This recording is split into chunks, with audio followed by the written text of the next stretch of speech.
Saya mulai merekam. Nanti jika ada yang tidak sempat hadir, tolong diingatkan untuk melihat di YouTube ya. Sekaligus juga mengisi absensi.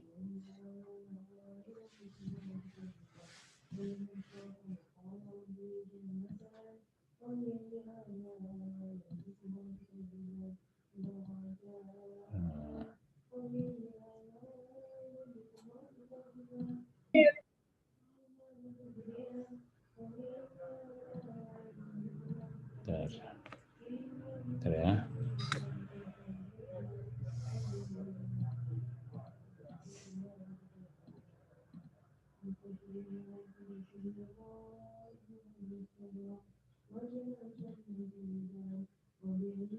Bentar ya.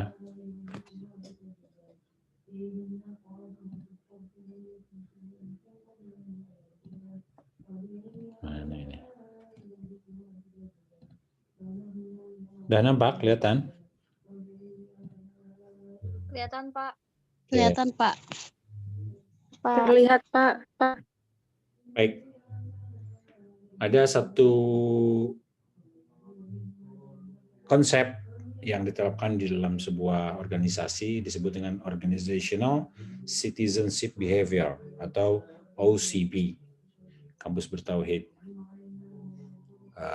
Apa itu OCB? Mari kita lihat. OCB adalah kinerja ekstra role atau peran ekstra, peran yang lebih yang terpisah dari kinerja in role atau kinerja yang ada di dalam organisasi.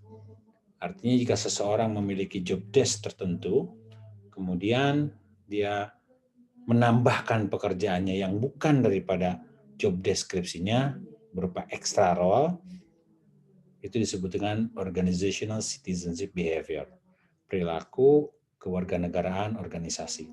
Ya, sebelum paham juga, kemudian keterangan selanjutnya OCB dilakukan atas dasar sukarela di luar deskripsi kerja yang telah ditetapkan dengan tujuan untuk meningkatkan kemajuan kinerja organisasi.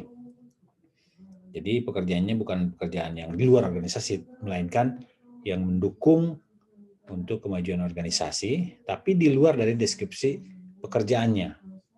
Gitu. Jadi dia menambahkan kewajiban pekerjaannya. Oke. Nah, selanjutnya perilaku individual yang bersifat bebas atau discretionary. Diskresi, ya, diskresi itu adalah di luar daripada tanggung jawabnya atau di luar daripada yang seharusnya. Kalau di dalam ilmu hukum itu diskresi itu kebijakan khusus yang berbeda daripada aturan yang sesungguhnya. Itu diskresi gitu. Dispensasi kita mengenalnya ya, bersifat bebas. Yang tidak secara langsung dan eksplisit mendapat pengharapan dari sistem imbalan formal. Jadi tidak ada honor secara khusus, tidak ada remunerasi untuk pekerjaannya. Tapi dia bekerja secara bebas. Secara keseluruhan mendorong keefektifan fungsi-fungsi organisasi. Jadi balik lagi, fungsi organisasi yang berdasarkan sukarela berupa kinerja extra role dan sifatnya bebas. Jadi bisa jadi mendapatkan honor, bisa jadi tidak mendapatkan honor. Karena ini semata-mata untuk kemajuan organisasi itu sendiri. Dan yang terakhir, OCB merupakan perilaku yang tidak diharuskan oleh persyaratan peran atau deskripsi jabatan yang secara jelas dituntut berdasarkan kontrak dengan organisasi, melainkan sebagai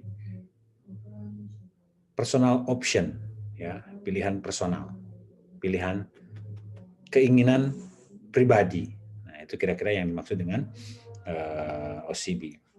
Jadi dari 4 keterangan OCB ini tadi ada hal-hal yang sangat mendasar, yaitu kinerja extra role, sukarela di luar deskripsi kerja, bersifat bebas atau discretionary, kemudian pilihan personal dengan tujuan tanpa pamrih atau lillahi ta'ala. Sampai sini mungkin ada yang ditanyakan tentang apa itu OCB? Paham semuanya? Semoga bisa dipahami ya. Bapak mau tanya dulu. Ya, silakan. Maaf, Mau tanya yang bagian kinerja extra role itu maksudnya apa? Nah, ini siapa yang bertanya? Siti Melani, Pak. Siti Melani kerja di mana? Di hotel, Pak. Hotel, jadi job desk-nya apa? Asisten cook. Hah? Asisten cook. Asisten dapur. Oh, asisten cook ya. Asisten chef. Chef ya, asisten chef. Itu kan kerjanya di dapur ya. Betul ya? Ya. Nah, suatu hari ada yang ketika kita jalan di depan begitu, ada yang minta tolong siapkan extra bed buat kamar saya, misalkan gitu. Nah, itu kan bukan tugas kita kan? Ya. Nah, kemudian kita kerjakan tanpa pilih-pilih, tanpa diskresi ya, diskresi itu bebas ya, tanpa mengharapkan honor, pilihan personal, extra role, gitu kan? Pekerjaan yang seharusnya itu pekerjaan room service, itu bukan pekerjaan kita. Maka kita, oke, baik, saya siapkan. Itu kejadiannya kemarin ketika saya ke Hotel Gelis ya. Jadi malam itu karena tidak ada yang jaga, posisi sedang WFH semua, yang ada security, tapi security membantu kita untuk menyiapkan extra bed, nambah kasur di kamar. Nah gitu. Jadi mengerjakan sesuatu yang bukan tugas kita, tetapi dalam rangka membantu organisasi. Jadi organisasi yang dimaksud itu bukan organisasi mahasiswa atau organisasi masyarakat, ormas, FPI, bukan itu. Semua komunitas, semua satu komunitas yang memiliki tujuan bersama yang diketuai oleh manajer, pimpinan, atau ketua siapapun, termasuk organisasi universitas, termasuk organisasi kelas, termasuk organisasi masyarakat RT RW, termasuk juga organisasi perusahaan, misalkan hotel, di mana Melani ya tadi ya, Melani bekerja. Jadi extra role itu maksudnya adalah role itu tambah apa? Peran. Itu peran. Kemudian ekstra itu tambahan. Ya, contoh yang paling mudah gini deh. Nanti Anda akan jadi ibu. Kemudian yang laki-laki jadi bapak ya, betul ya. Nah, kemudian ketika ibunya sibuk untuk pekerjaan rumah, kemudian bapaknya akan mengerjakan pekerjaan ibu. Gitu. Anaknya masih bayi misalkan. Anaknya masih bayi misalkan. Ya kan? Anak yang bayi itu kemudian nangis. Kata istrinya, Pak tuh pegang dulu atuh anaknya itu Pak. Susuin kayak gimana kayak. Akhirnya bapaknya atau suaminya menggendong anaknya ngeong-ngeong nyusuin. Nah, kan aneh ada seorang bapak menyusui anaknya. Percaya nggak? Bisa nggak kira-kira? Bisa. Dengan susu botol. Pastinya. Ya kan? Pakai susu botol. Itu adalah extra job atau extra role peran bapak menjadi ibu. Demikian juga ketika bapaknya apabila meninggal atau karena satu lain-lain hal, si ibu menjadi single parent, maka ibunya mengerjakan apa yang dikerjakan oleh bapaknya. Dia ngurusin anak juga, ngurusin rumah juga, sampai dia harus mencari nafkah untuk menghidupi keluarganya. Itu extra role. Gitu. Makanya Rasulullah sangat mengapresiasi sampai menyebutkan aku dan seperti ini, menunjukkan seperti ini. Dekat ini antara jari tengah dengan jari telunjuk. Aku akan seperti ini kepada orang-orang yang menjaga anak yatim. Siapa tahu nggak yang dimaksud dengan menjaga anak yatim? Ada yang tahu? Melani kira-kira tahu siapa nggak? Jayanti Abdul Aziz Adriyat Sejajat. Tahu nggak? Panti asuhan, Pak. Nah, itu jauh. Panti asuhan, donatur.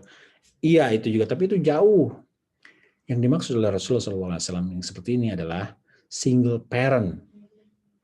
ibunya atau bapaknya yang ngurusin seorang anak atau anak-anak yatim yang ditinggal oleh salah satunya, entah ibunya atau bapaknya. Itu ibunya sebetulnya yang dimaksud oleh Rasulullah. Maka kita yang menjadi orang tua asuh, yang dimaksud dengan milenial, jadi mungkin orang tua asuh ya, yang menjadi orang tua asuh terhadap anak yatim, itu mengerjakan extra role. Salah satunya dalam bentuk kehidupan organisasi keluarga. Itulah yang dimaksud dengan OCB. Bisa dipahami ya?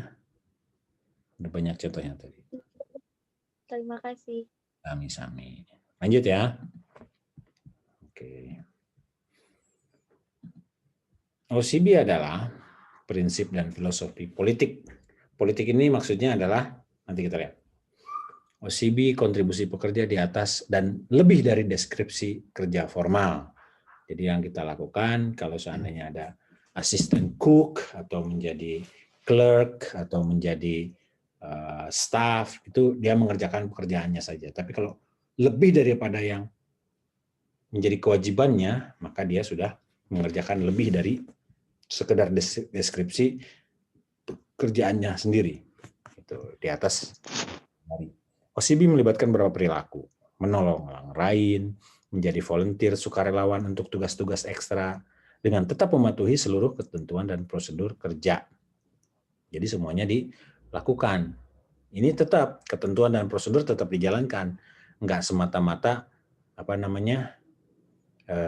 melakukan kewenangan di atas kewenangannya, tapi untuk tujuan tertentu, misalkan kolusi. Nah, gimana dulu orang asup gitu. Itu nggak bisa.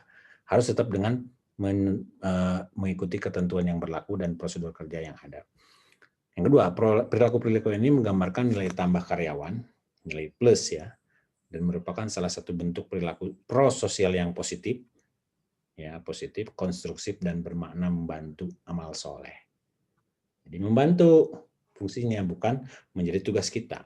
Konstruktif itu membangun, positif itu jelas, memiliki sebuah nilai tambah, makanya disebut dengan positif. Positif kan tambah ya, kalau dalam bahasa Inggrisnya itu addition. Gitu. Nomor 3, identitas perilaku perilaku anggota organisasi dengan perilaku kewarganegaraan, citizenship behavior, ya. Jadi perilaku anggota organisasi dengan perilaku kewarganegaraan. Apa maksudnya? Kewarganegaraan itu maksudnya orang yang menjadi warga negara di satu negara itu tidak pernah memilah-milih pekerjaannya. Yang paling mudah itu ketika kita menjadi anggota dari keluarga kita. Ketika di rumah kita ada kotor, ketika di rumah kita ada baju-baju berserak, kita dengan sukarela membersihkan dan merapihkan tempat itu. Tanpa berpikir, ini siapa sih yang bikin kotor? Kenapa sih ini kotor gitu? Kenapa? Karena ini adalah rumah kita. Kita warga negara dari keluarga ini. Nah, gitu. Itu perilaku kewarganegaraan. Apakah warga negara menuntut untuk digaji? Tentu tidak. Gitu. Oke. Keberadaan OCB merupakan dampak dari keyakinan dan persepsi individu dalam organisasi terhadap pemenuhan hubungan perjanjian dan kewajiban. Jadi ada ini bisa.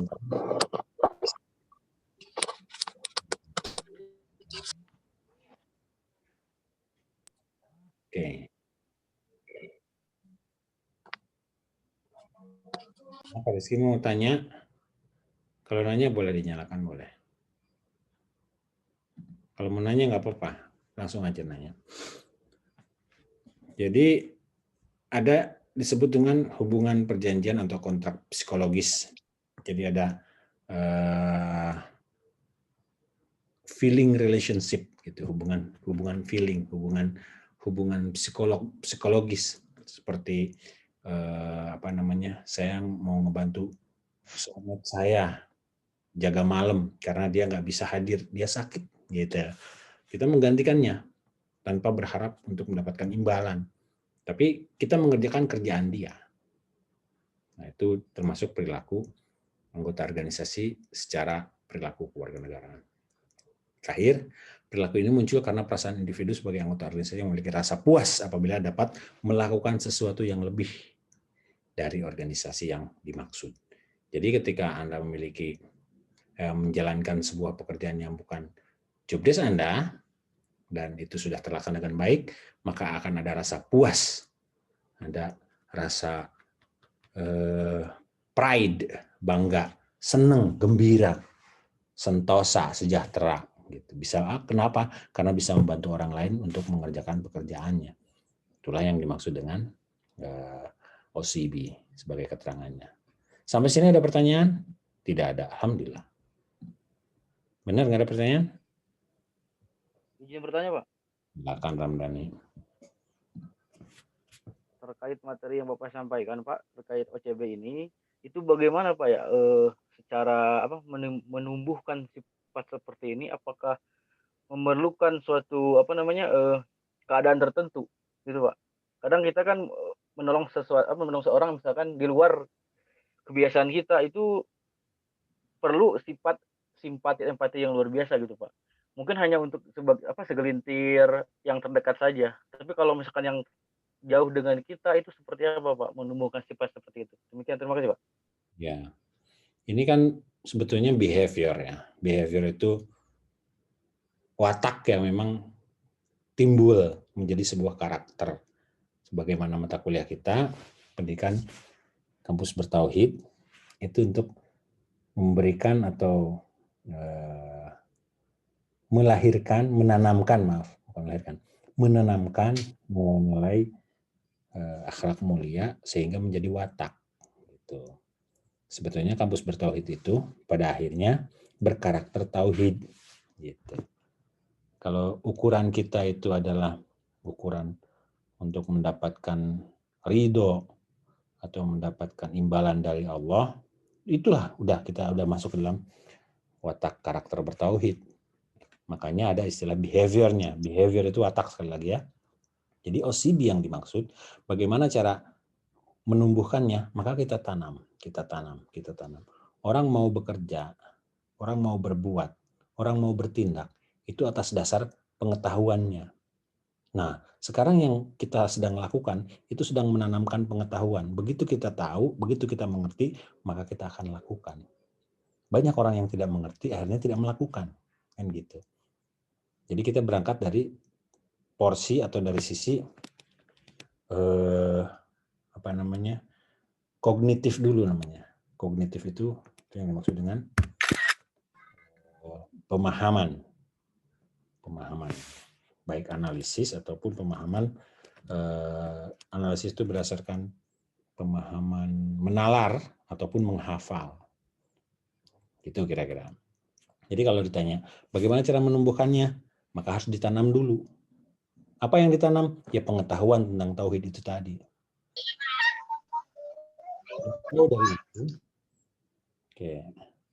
Lebih jauh dari itu, saya Terima kasih, Pak.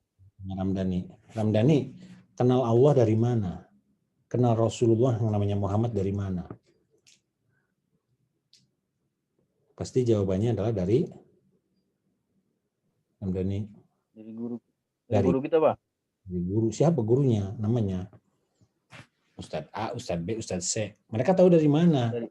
Dari gurunya. Dari gurunya lagi, Pak. Gurunya lagi tahu dari mana? Dari gurunya lagi yang kita nggak kenal semuanya. Pada akhirnya mereka itu sebetulnya mengajarkan Quran. Kitab suci ini. Ya. Kitab suci ini yang kita kenal. Al-Quran itulah yang menunjukkan kepada kita bahwa katakanlah dialah Allah yang Maha Esa. Qul huwallahu ahad. Gitu. Terus tahu siapa nabinya? Nabinya Nabi Muhammad dari mana? Dari Quran itu tadi. Guru-guru kita sebetulnya ngajarin Quran. Wa ma Muhammadun illa rasulun. Itu dalam surat Al-Imran. Muhammadur Rasulullah walladzina amanu ma'ahu asyidda'u 'alal kuffar rahama'u bainahum, surat Al-Fatah. Itu ya, itu nama-nama Nabi Muhammad itu jelas disebutkan dalam Al-Qur'an. Jadi tahu dari mana namanya Tuhan kita itu Allah? Dari Allah sendiri yang menyebutkannya. Dari mana? Dalam Al-Qur'an. Gitu. Terus tahu dari mana nama Muhammad? Ya dari Al-Qur'an juga. Sebagai penuntun kita untuk mengenal apa itu yang baik dan tidak baik. Maka kita harus berpedoman kepada Al-Quran, mana yang baik, mana yang tidak baik. Kalau ilmu pangan halal itu kan ditanya nanti, kenapa babi itu haram? Karena Al-Quran menyebutkan, hurrimat alaikumul maitata waddama walahmal khinzir. Gitu ya. Semua makanan itu diharamkan. Bangkai, darah, daging babi, dan seluruh binatang-binatang yang hewan yang disembelih bukan karena Allah itu diharamkan dalam Al-Quran. Ada 5 sih yang diharamkan dalam makanan itu. Yang terakhir, ada yang tahu siapa? Siapa ada yang tahu? Ada 5 yang dalam Al-Quran. Yang disembelih tidak menyebut nama Allah, Pak. Yang keempat. Yang pertama bangkai, yang kedua darah, yang ketiga daging babi, yang keempat yang disembelih bukan karena Allah, yang kelima ada yang tahu? Lupa. Yang jatuh. Hah? Yang kayak gitu kan, Pak? Yang mati karena jatuh. Karena jatuh, yang mati karena terjepit, yang mati karena ditanduk. Itu namanya maitah atau bangkai. Masuk ke yang pertama itu. Yang kelima ada yang tahu? Yang tidak jelas bukan, Pak? Hah? Lupa ya? Yang kelima namanya khamr. Alkohol. Minuman yang tidak jelas halal haramnya, Pak. Kan alkohol. Khamr. Ya. Diharamkan atas kamu khamr dan judi. Kalau judi bukan makanan. Al-khamr wal maisir. Lupa ya. Jadi Al-Quran itu menyebutkan 5 bener. yang tidak boleh dimakan, yang tidak boleh melewati lidah kita. Saya ulangi ya. Bangkai, darah, daging babi, semua binatang yang disembelih bukan karena Allah, dan khamr atau alkohol. Baik, sampai sini dulu. Lanjut ya. Tinggal dikit lagi. Ini indikator OCB. Ada 6. Altruism, conscientiousness, civic virtue, sportsmanship, courtesy, dan loyalty. Ini 6 perkara ini menurut ahlinya merupakan indikator daripada OCB. Apa itu altruism? Membantu orang lain untuk melakukan pekerjaan mereka. Altruism. Itu seperti yang ditanyakan sama Ramdhani tadi. Berupa simpati, empati, nggak enak, kesian, dan sebagainya. Ya. Kemudian yang kedua, conscientiousness. Tentang kinerja dari prasyarat peran yang melebihi standar minimum, misalnya tidak absen di hari kerja. Tidak absen di hari kerja. Itu adalah kesadaran, kebiasaan di bawah alam sadar. Seperti Anda sikat gigi di pagi hari. Atau Anda sholat 2 rakaat setelah wudhu. Itu kan tidak berniat untuk mencari sesuatu gitu, tapi memang sudah menjadi kebiasaan. Jadi karena kita sering kerja, kita tidak mengejar absensi. Kenapa? Karena kita mengerjakan itu. Dan itu menjadi sebuah kebiasaan di bawah alam sadar yang menuntut kita untuk melakukan hal yang terbaik. Gitu. Tapi kalau absensi ini, kalau di kita kan tidak absen menjadi sebuah yang salah dan nanti pada akhirnya dipunish ya. Tapi kalau di barat itu orang tidak absen itu dia hanya tidak mendapatkan uang makan gitu. Tapi nggak ada masalah, yang penting dia hadir. Ya, tidak absen di hari kerja. Dia kerja tapi tidak mengisi absen, akhirnya tidak dapat uang makan. Tapi tidak menyesal, nggak apa-apa kok, yang penting saya kerja. Kalau kita kan nyesel banget gitu. Waduh, lumayan tak 20.000, 30.000 uang makan. Tuh. Yang ketiga, civic virtue. Civic itu, civil itu warga negara ya. Perilaku virtue itu kebaikan.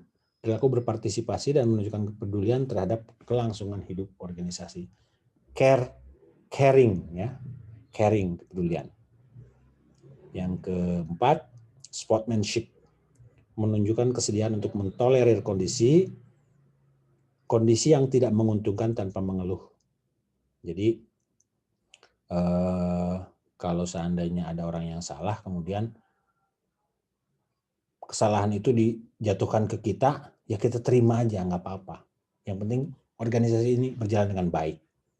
Itu sportsmanship, tidak mengeluh, gitu ya. Kita tidak mengeluh dengan sebuah kejadian, harusnya nama kudunya menjadi gitu. Seperti halnya ketika Anda harus mengganti sebuah kerugian organisasi dikarenakan satu kesalahan, dan Anda menggantinya dengan sukarela, nggak apa-apa. Nah gitu, itu sportsmanship. Kemudian courtesy, itu berperilaku atau bersifat sopan sesuai aturan sehingga mencegah timbulnya konflik interpersonal. Anda menahan perasaan, menahan emosi untuk tidak tersinggung oleh kawan-kawan Anda karena satu konflik yang terjadi. Konflik interpersonal. Itu courtesy. Dan yang terakhir tentu adalah loyalty atau rasa memiliki. Meletakkan organisasi di atas diri sendiri, mencegah dan menjaganya dari ancaman eksternal, serta mempromosikan reputasi organisasi. Jadi kita akan menjaga nama baik organisasi sehingga kita tidak mengambil keuntungan dari organisasi, melainkan lebih kepada menjaga nama baik organisasi itu, karena dari sanalah kita bisa hidup dengan baik. Altruism, conscientiousness, civic virtue, sportsmanship, courtesy, and loyalty. Any question? No question. Dendi? Mau nanya, Dendi? Enggak jadi. Oke. Kalau tidak ada pertanyaan, lanjut. Ini adalah model 21 karakter. Saya belum menyampaikan ya tentang model 21 karakter bertauhid. Belum Pak. Iya. Belum Pak. Barusan. Oke. Itu sebetulnya 21 karakter bertauhid adalah kunci daripada pendidikan kampus bertauhid. Nanti akan saya sampaikan. Oke. Nanti di mananya? Oh, iya. Ya. Nanti saya sampaikan. Ada dalam pertemuan keberapa gitu ya? Pertemuan ke-12 apa ya? Pertemuan ke-11 atau ke-10 gitu ya. Silakan di-download apa itu 21 karakter bertauhid.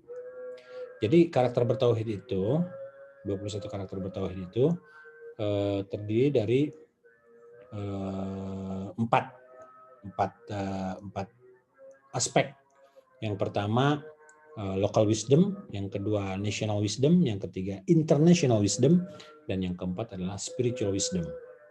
Dari 4 wisdom ini, 4 kebijaksanaan ini melahirkan satu tujuan utama, yaitu bertakwa. Pada akhirnya orang bertakwa. Apa itu takwa? Nanti kita bahas kemudian. Nah, kampus kita itu memiliki pancadharma. Kalau kampus yang lain cuma 3 aja, tridharma. Pendidikan, yang seperti yang kita lakukan sekarang itu, pembelajaran.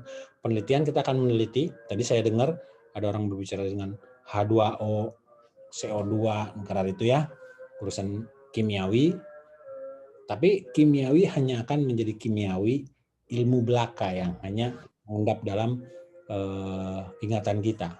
Tapi kalau kimiawi itu dites, kemudian dibuatkan sebuah produk, kemudian diujikan di lab, kemudian menjadi sebuah hal yang baru, maka dia menjadi sebuah hasil penelitian.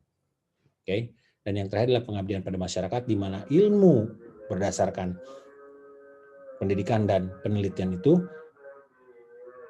dieksploitasi atau dihasilkan produk-produknya untuk diberikan kepada masyarakat, membentuk sebuah peradaban. Itulah pengabdian pada masyarakat. Nah, di Universitas Juanda ada tambahan berupa profesionalitas, bekerja secara profesional, dan kembali lagi pada ketauhidan. Ketauhidan yang maksud kita tahu lah, tauhid itu artinya satu. Kita punya Tuhan yang satu, punya keyakinan yang satu, punya tujuan yang satu. Kita punya tujuan yang satu. Nah, saya tanya deh, tujuan kita yang satu itu apa? Noval Channel. Saya nanya Noval channel. Itu dan mulai mah di Paruma Nova. Oh, Siri Nova. Oke, Siri Nova.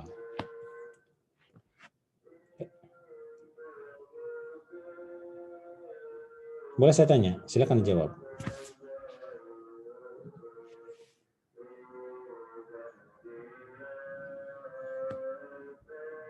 Siri Nova? Udah nyala? Oke. Iya, Pak. Apa tujuan Anda? Kan kita punya tujuan yang sama, tujuan yang satu. Gimana, Pak? Tadi saya katakan kita dalam bertauhid itu kita punya Tuhan yang satu, keyakinan yang satu, tujuan yang satu. Apa coba tujuan yang satu?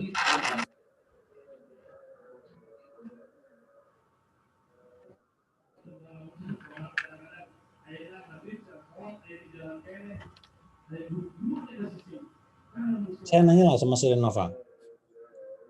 Boleh nanya ya?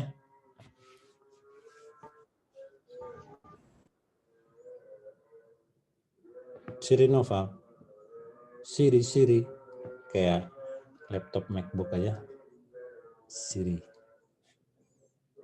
Nyalain dulu. Tujuan hidup itu apa? Kang Nova. Kedengeran kan suara saya kan?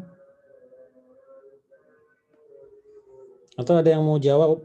Rinal, Dela, Sinta, Pangesti, Sania, Gita, Siti Anissa Rahmah. Siapa deh nyalain deh, mungkin pakai earphone jadi kedengeran. Ya, Siti Maria, silakan. Khairinnas anfa'u. Khairinnas anfa'u, untuk memberikan manfaat pada manusia, itu untuk hidup. Kehidupan hidup. Tujuan hidup. Hah?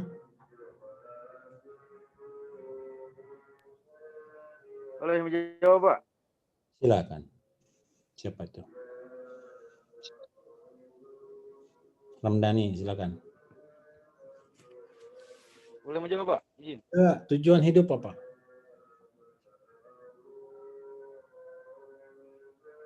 Tujuan hidup dalam Islam, dalam pandangan Islam, Pak, itu untuk beribadah kepada Tuhan Allah. Itu tujuan utamanya, Pak. Masa? Demikian, Pak. Kalau udah beribadah terus ngapain? Kurang, Pak ya? Kurang lah. Itu mah Mencapai keriduan dari Allah. Bentar tuh, Pak. ya, betul, bisa. Itu kan tujuan Allah menciptakan kita. Tujuan Allah menciptakan kita. Wa ma khalaqtul jinna, tidaklah aku ciptakan jin dan manusia kecuali tujuannya untuk beribadah. Betul kan? Nah, sekarang kita diberikan pilihan oleh Allah. Seperti ini nih, kita semua kumpul di sini nih. Tujuannya kan cuma satu. Apa coba? Supaya dapatnya A. Kalau itu tujuan pendek. Tujuan panjangnya apa? Supaya dapat ijazah S1, cepat wisuda. Amin, amin ya rabbal alamin. Ya kan? Amin, Pak. Iya, tujuan dapat ilmu, dapat biar dosennya baik. Wah, itu mah Anda setelah dapat nilai A akan lupa sama saya. Itu biasa itu. Selama ini juga nggak kenal kok. Kita juga bayar kok kuliahnya. Tuh, azan dulu ya. Enggak, Pak. Sebentar ya. Kita dengerin azan.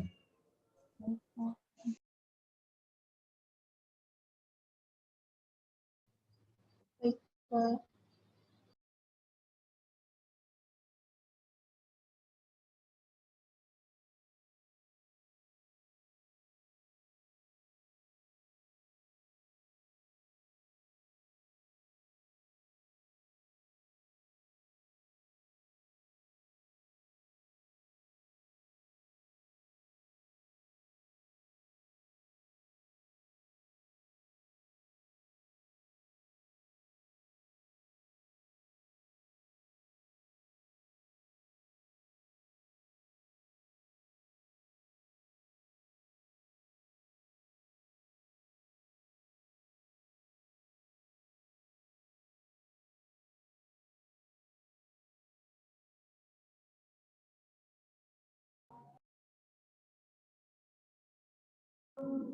Kolom chatnya silakan dibuka untuk baca-baca sambil dengar azan.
Tujuan hidup itu adalah mendapatkan kebahagiaan di dunia dan di akhirat. Makanya kita selalu berdoa, Rabbana atina fid dunya hasanah wa fil akhirati hasanah. Cukup itu? Nggak cukup. Terhindar juga dari siksa neraka, waqina adzabannar. Itu semua orang itu pengen kayak gitu. Pengen bahagia di dunia maupun di akhirat. Ya. Itu di mana-mana seperti itu maunya. Baik. Yosi rumahnya di mana? Yosika, rumahnya di mana? Ada yang tahu?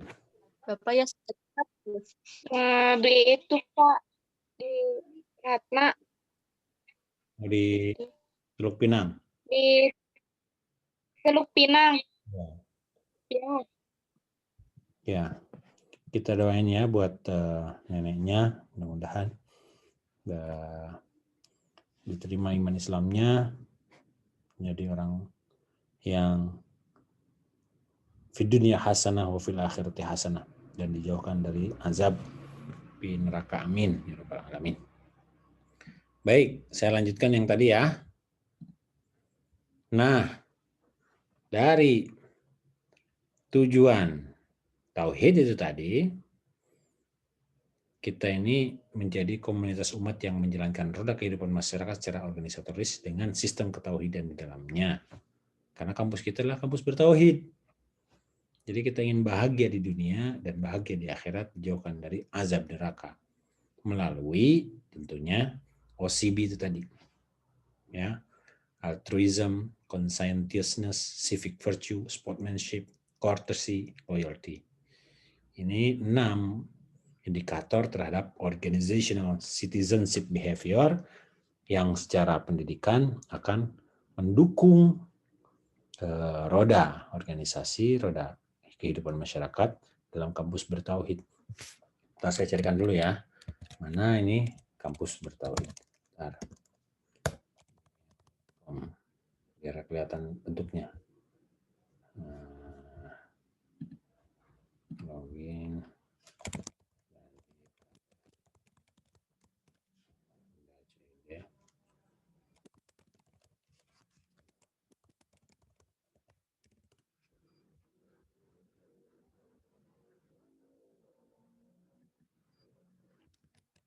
Ya.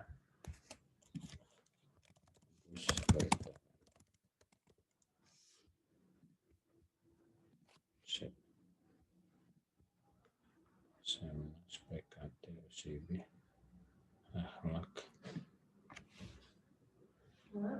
Ya. Udah selesai sholatnya ya? Udah. Udah selesai ngajarnya? Belum, ini masih. Kelihatan nggak ngajar di sini? Sholat sini. Ya, bentar.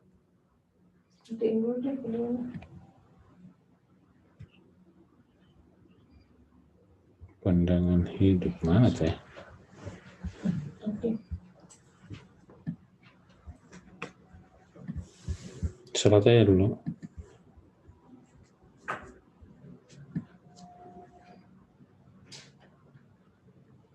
Lampiran peringatan Muharram. Mana ya? 21 orang karakter.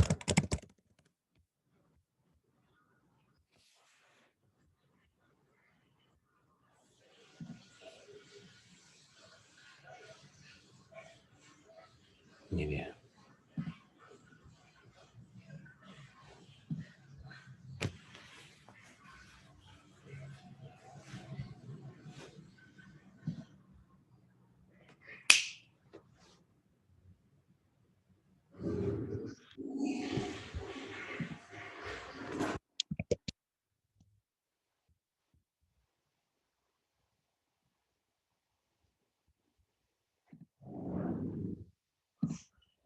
Yang terbaru. Yang terbaru.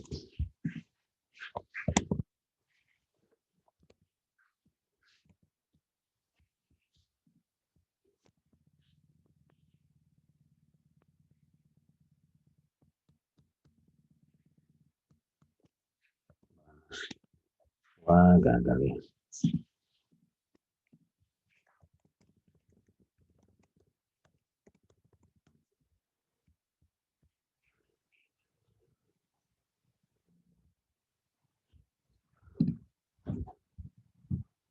Muhammad Muslim maksudnya English in akhir waktu itu.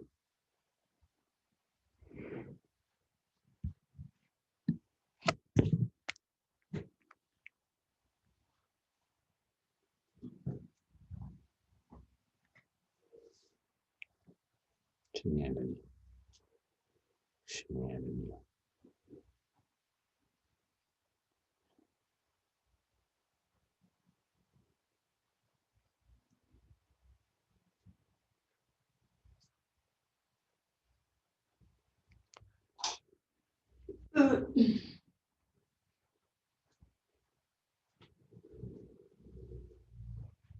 Makanya dia nggak apa-apa. Ya, aja, penting enak.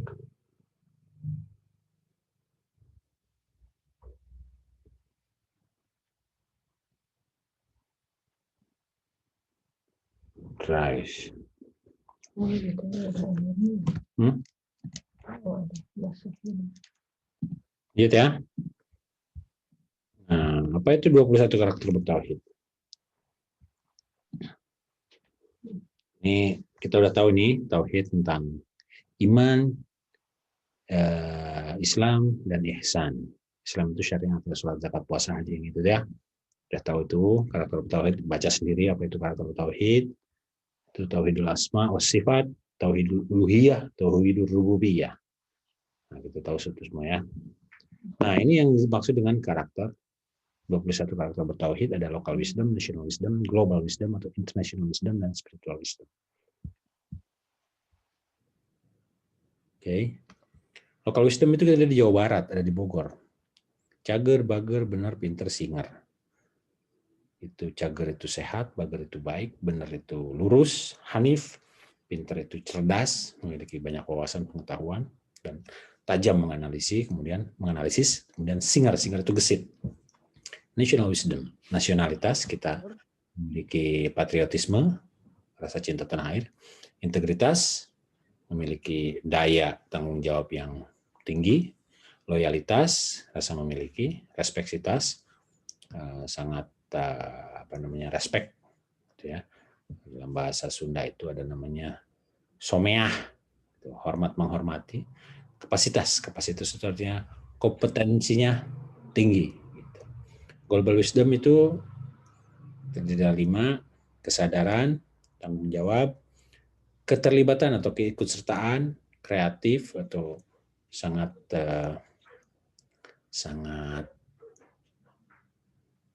berkarya ya. Kemudian adversity atau tahan malang, kuat terhadap tekanan adversity. Spiritual wisdom itu diambil dari sifat-sifat Rasul. Sidik itu benar, amanah itu dapat dipercaya, fatonah itu cerdas, kemudian tabligh itu menyampaikan dengan sesungguhnya. Istiqomah itu adalah konsisten. Jadi tetap pada jalan yang benar. Itu 4 unsur atau 4 pilar dari karakter bertauhid ini. Ini kan 5, semuanya 20 tambah 1 bertakwa. Nah, inilah puncaknya atau ujung tombak daripada karakter bertauhid. Yang nomor 1-nya ini, 21-nya ini. Jadi 10, 15, 10, 5, 10, 15, 20, 21. Kira-kira itu implikasinya terhadap Pancadharma. Sampai sini ada pertanyaan? Tidak ada. Cukup sampai di sini? Tuh nanya tuh. Kita sedang berduka masalahnya juga. Ada yang kapapaitan ya. Berita lelayu kalau bahasa Jawanya. Ada pertanyaan sampai sini?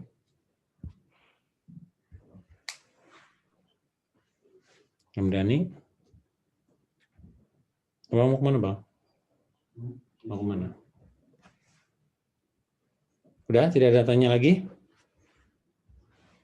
21 karakter bertauhid itu sudah saya share ya. Nanti kalau ada pertanyaan silakan tanya pakai WA saja. Demikian kabar yang Baik, Pak. tidak sempat hadir. Nanti selanjutnya akan dilanjutkan oleh Ustadz Arif. Ya. Ustadz Arif akan melanjutkan materi yang Capitis Lecta. Jadi Capitis Lecta itu adalah dari awal sampai hari ini.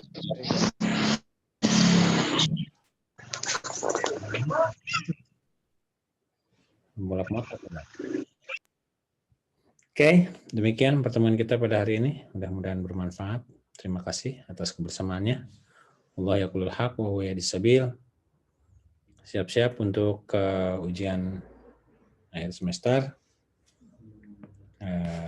Harapan saya jadilah manusia-manusia yang bermanfaat sebagaimana tadi yang disampaikan, yang akan menggapai kebahagiaan di dunia dan akhirat dengan baik. Wassalamualaikum warahmatullahi wabarakatuh. Saya tutup ya. Waalaikumsalam warahmatullahi wabarakatuh. Jangan lupa. Terima kasih, Pak.